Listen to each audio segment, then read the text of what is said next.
Halo para kawula nom. Dino iki aku lan kanca-kanca arep ning salah siji nggon wisata Kota Semarang. Ana sing ngerti ora aku meneng diki? Nah, aku lan kanca-kanca arep ning Pantai Marina.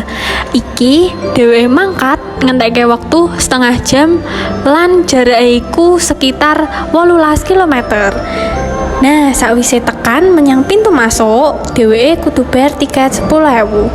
Bar kuwi awake dhewe markirke motor. Lah iki ana kereta sing dienggo muter-muter ning Marina.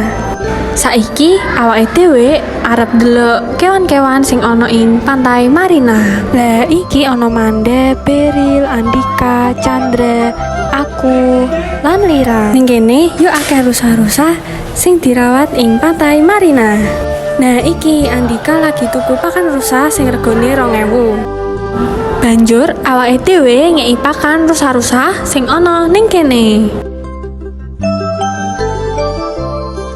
Uga ana bebek ning kene.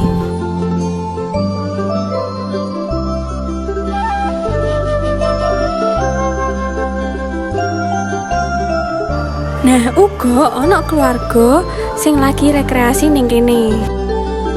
Iki Manda tuku leker sing regane 4.000. Murah to? Iki ya akeh sing dodol panganan-panganan lho. Lan sakwise kuwi dheweke ndelok laut. Ning kene awake dhewe ya iso numpak jet ski, kapal, lan iso mancing.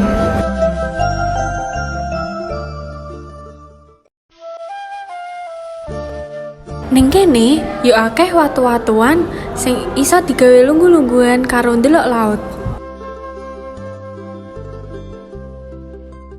Ning Pantai Marina iki yo ana dolanan dienggo cah cilik lan iso karo nglukis-nglukis. Pantai Marina iki yo ana restoran kang akeh menu panganan lan iso ndelok sawangan laut sing apik lan sejuk kuwi. Yo aja lali